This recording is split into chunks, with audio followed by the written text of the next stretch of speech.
vamos a dar paso al doctor Ramón Charco, hace poco jefe de servicio de cirugía hepatobiliar del Hospital Vall d'Hebron, y nos va a hablar un poco del trasplante hepático desde que empezó hasta ahora. Bueno, en primer lugar, dar las gracias a los organizadores de este curso por invitar a un cirujano a un curso de hepatólogos, especialmente al doctor Tinesca. Yo intentaré darles la visión como cirujano de cuando empecé con el trasplante y explicarles un poco los cambios más importantes que han habido. Y cuando yo empecé en el Hospital de Bellvitge había unos pioneros del trasplante, que era el doctor Starsel, al cual yo tuve la oportunidad de visitar en el año 90, y después el doctor Margarit y el doctor Martínez Ibáñez en el trasplante infantil, con los cuales tuve el privilegio de trabajar durante muchos años codo a codo, y al cual considero mis maestros. Y también la ciclosporina. La ciclosporina supuso un gran avance en el trasplante y supuso también un motor para que en el mundo se pudieran realizar los trasplantes que en aquel momento estaban muy parados porque no había un tratamiento inmunosupresor adecuado. En los años 80, cuando yo empecé en Bellvitge, había muy pocos centros funcionando en España, solamente algunos programas en Cataluña, en Murcia, algunos en Madrid y en Córdoba. La coordinación de los donantes se hacían desde la OCAT. Ya fue cuando se fundó la Organización Nacional de Trasplantes, cuando se coordinaron todos los donantes desde allí y cuando ya prácticamente pues, todas las comunidades han tenido, excepto algunas, un programa de trasplante. Esto ha hecho que en un inicio, la verdad es que este procedimiento, que es multidisciplinar, al principio era multidisciplinario, diría, en unas cuantas especialidades. Actualmente todas las especialidades, todos los servicios de un hospital participan de alguna manera en este procedimiento. Miren, en los años 80 los pacientes que se trasplantaban eran cirróticos muy evolucionados. Algunos tenían hepatocarcinomas fuera de cualquier tipo de criterio. Los niños eran niños también evolucionados con atrasia de vías biliares. Los donantes eran jóvenes menos de 50 años. Todos los injertos se preservaban una solución estática fría con Collins, eran de muerte encefálica. Esto daba para unas 6 horas de isquemia fría y había una dificultad clara para obtener donantes pediátricos. Aquí pueden ver cuáles fueron los resultados de la primera serie de pacientes que se hicieron en el Hospital de Bellvitge. Todos se hicieron con una técnica clásica, es decir, se extirpó el hígado con la vena cava, sin bypass venoso. Y esto, pues, la hemorragia era el problema más importante. La transfusión sanguínea, como ven, era muy alta. La mortalidad perioperatoria, más del 35%, y la supervivencia no llegaba al 50% al año. Supervivencia que era muy similar a los centros que había en aquel momento en Europa. Todos los pacientes se inmunosuprimieron con ciclosporina endovenosa y corticoides. Esto cambió rápidamente, ya a finales de los 80 y 90, ya creo que todos los grupos incorporaron el bypass venovenoso, que tampoco duró muchos años porque se ha instalado ya desde hace más de 20 años la técnica de la preservación de la vena cava, más o menos con el shunt portocava intraoperatorio, y con la incorporación de la elastografía en la mayoría de grupos, pues hace que haya una mejoría clara intraoperatoria de la hemodinamia, que haya una disminución de la hipertensión portal intraoperatoria con un mejor control del sangrado, optimización de lo que sería la transfusión sanguínea y, en principio, hay mucha mejora en la función renal. En cuanto a la preservación, vivimos una época de la solución de Collins, la única que había, 6 horas de isquemia fría, pero ya en los años 90 apareció la aparición de Wisconsin, que parecía que tenía que ser mucho más prometedora que lo que al final ha sido. Preservaciones de más de 12 horas y después han salido varias soluciones más que, como pueden ver aquí, pues también forman parte de las posibilidades para preservar órganos. Realmente los cirujanos seguimos poniendo los injertos por la noche, sí que tenemos una mejoría en la preservación, son soluciones bajas en potasio, pero de momento hasta los años 90 o el año 2000 pues las cosas estaban así. Sí que es cierto que hubo un cambio muy importante en la evolución en la edad de los donantes. Los donantes en la primera época eran donantes muy jóvenes, poco a poco la edad de los donantes ha ido creciendo y esto se ha debido probablemente primero a la necesidad de tener órganos. Seguramente también que se ha aprendido mucho en el manejo del donante, se han aceptado donantes con enfermedades que al principio eran inaceptables, se conocen mucho mejor los factores de riesgo, todo esto auspiciado por el paraguas de la ONT que ha hecho pues, que la donación en nuestro país esté en los niveles que donde está.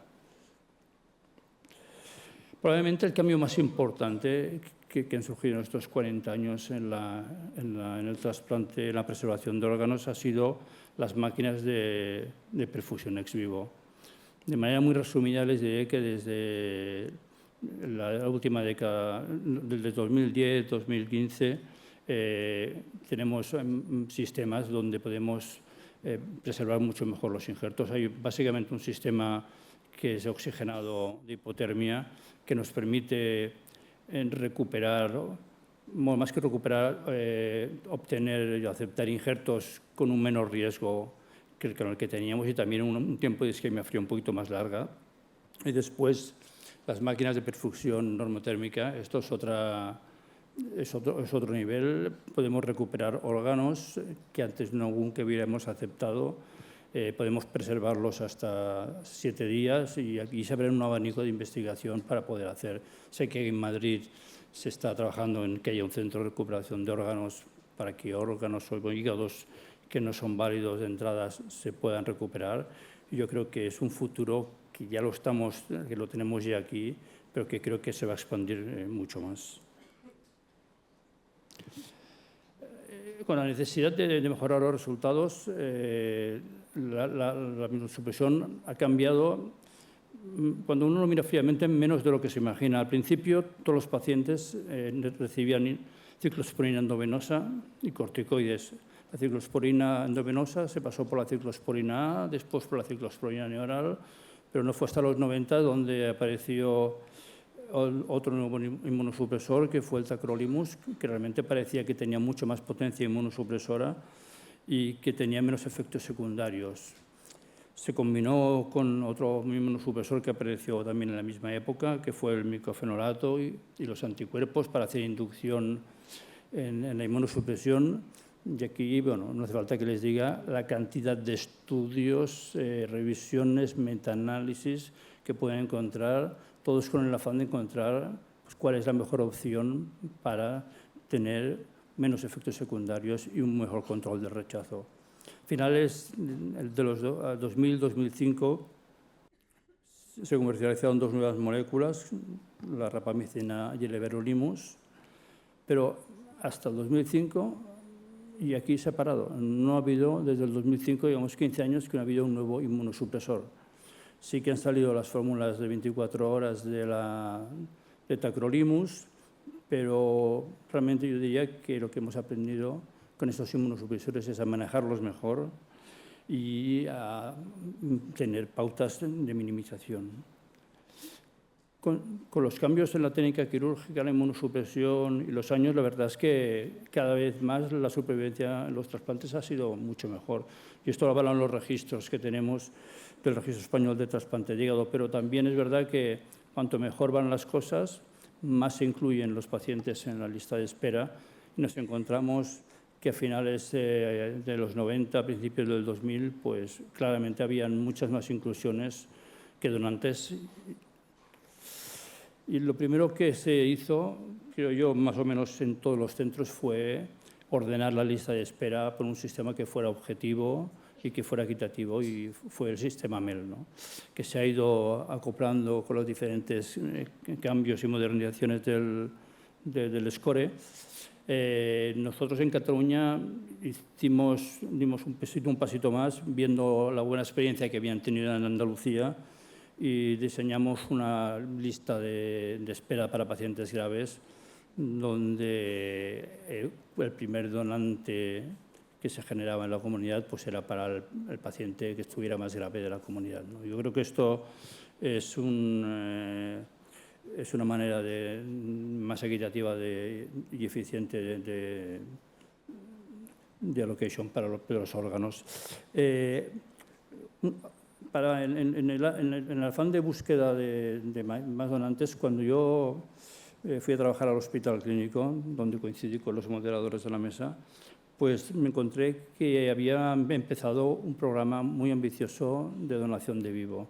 La donación de vivo no era algo que se hiciera en España en muchos programas, Pamplona, algún programa de Madrid, pero ahí era un programa muy activo y básicamente el objetivo era pues, poder disminuir los pacientes que estaban en la lista de espera. Iba un poco dirigido a los pacientes que tienen un MEL bajo, que tienen que estar mucho tiempo en lista, y también para pacientes que no podían entrar en la lista porque el límite era de 65 años, o pacientes en aquel momento que tenían un hepatocarcinoma que estaba fuera de los criterios de Milán. Los resultados fueron excelentes, pero esta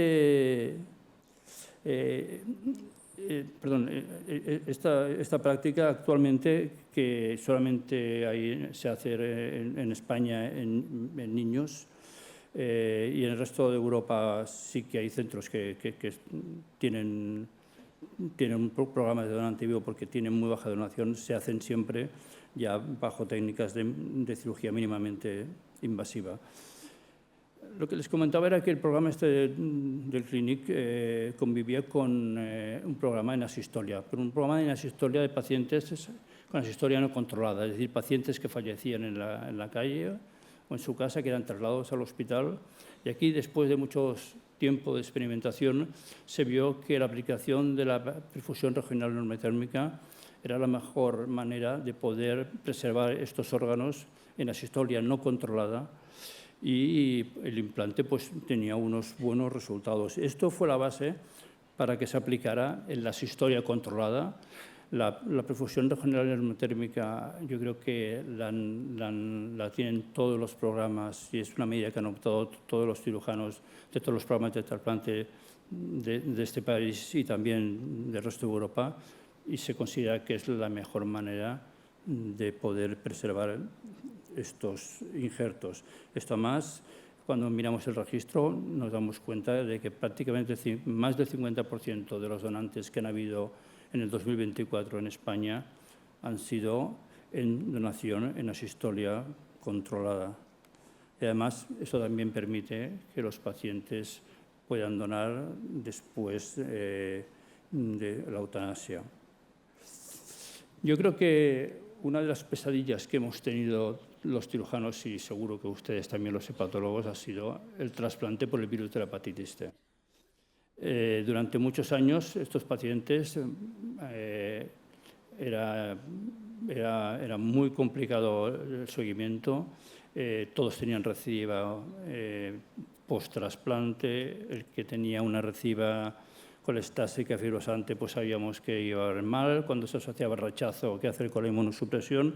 Todo esto acabó con los nuevos tratamientos del virus de la hepatitis C. Esto yo creo que ha sido un cambio sustancial, hoy en día que de los más importantes que ha habido en estos 40 años de trasplante. Fíjense que la lista de espera de nuestro hospital, que en el 2014 pues, un 40% tiene infección por el virus de la hepatitis C, pues en los últimos años prácticamente es un 10%. Y esto ha hecho de que otras indicaciones pues hayan podido entrar en la lista de espera, ¿no? Pacientes con hepatitis alcohólica aguda, pacientes con ACLC, pacientes con enfermedades mitocondriales raras. En nuestro hospital y en Cataluña ya estamos extendiendo los criterios hasta pacientes de 75 años, cosa impensable en los años 80. Estamos con el hepatocarcinoma advanced staging, y esto ha sido gracias también a que podemos obtener más donantes con los sistemas que hemos comentado, pero también, sin duda, porque el virus T ya es, diría, casi una anécdota. Se evalúan pacientes con más complejidad y, desde luego, hay mucho más trabajo para ustedes. Y También quería decir que con el tratamiento del virus T y la disminución de la lista ha habido como un resurgir de lo que el concepto de Transplant Oncology, que ya empezó con los criterios de Milán en el año 96 y con la clasificación del BCLC del Clinic. Hemos seguido con el trasplante por colangioma iliar, los tumores neuroendocrinos y ahora últimamente pues, tenemos ya 2 programas de trasplante con metástasis hepáticas de cáncer colorectal y algunos centros ya empezamos a trasplantar colangiocarcinomas. Y para finalizar, les quería comentar uno de los cambios más importantes que han habido en la asignación de donantes en este país. En los años 80 ya el trasplante pediátrico era complicado porque encontrar donantes por peso y talla, afortunadamente, eran pocos. Desgraciadamente, también, depende de cómo lo miremos, pero teníamos que utilizar donantes adultos para poder trasplantar a estos niños y esto penalizaba claramente la lista de espera de los pacientes adultos. En el año 92 empezamos con el split y realmente empezamos a poder trasplantar más niños que antes de que no teníamos este programa en marcha. En La Paz empezaron también con el trasplante de donación de vivo, pero realmente esto ha dado un vuelco cuando en el año 2018 los grupos de trasplante hepático nos pusimos de acuerdo con la ONT para que todos los donantes menores de 35 años fueran asignados al pool infantil. También con el compromiso de realizar un plan nacional de bipartición hepática, de tal manera que todos estos donantes, la mayoría se podían aprovechar para un donante adulto y para un donante pediátrico y para un receptor pediátrico. Fíjense en Cataluña el impacto que esto ha tenido. Desde el 2018 cada vez estamos haciendo más trasplantes. Tengan en cuenta que Cataluña, igual que Madrid, recibimos más o menos el 50% de receptores que no son de nuestra comunidad. Pero fíjense que al final del año cada vez quedan menos pacientes en la lista. De hecho, en el año 2024 y en el 2023 hubieron varias semanas que no hubo ningún paciente en la lista de espera. Y después la disminución del tiempo de la lista de espera, que hemos pasado de casi 3 meses a menos de 2 semanas. El impacto que tiene esto a la hora de trasplantar a los niños, que están en muchas mejores condiciones, el impacto emocional sobre las familias es muy grande. Esto ha hecho que en el 2024 en nuestro hospital el 50% de los trasplantes sean ya split y la desaparición del programa de vivo, pues desde el 18 no hemos hecho ningún otro trasplante. Cuando miramos qué repercusión ha tenido esto en los adultos, pues vemos que no hay diferencias en el postoperatorio, en la morbilidad, ni la mortalidad, ni la supervivencia de los pacientes adultos que llevan un injerto split o que llevan un injerto un injerto entero. Bueno, me gustaría agradecer a mucha gente del país todo lo que han hecho para que el trasplante hepático sea lo que es, pionero en Europa, pero la lista es muy grande y a veces siempre te dejas al que justo aquel día está en la sala, ¿no? Entonces yo creo que todo el mundo que se ha sentido implicado, pues como profesional, pues hay que agradecerle porque seguro que poco o mucho han hecho por el trasplante. Todas las sociedades científicas, las asociaciones de pacientes, a la industria, poder celebrar el 40 aniversario el año pasado, pues la verdad es que fue un placer para todos los que nos reunimos y, como no, dar muchas gracias a los donantes y a los familiares, ¿no? Que en el momento más difícil de su vida acceder a un gesto de generosidad y de altruismo como el que hacen, pues merece mucho la pena. Muchas gracias.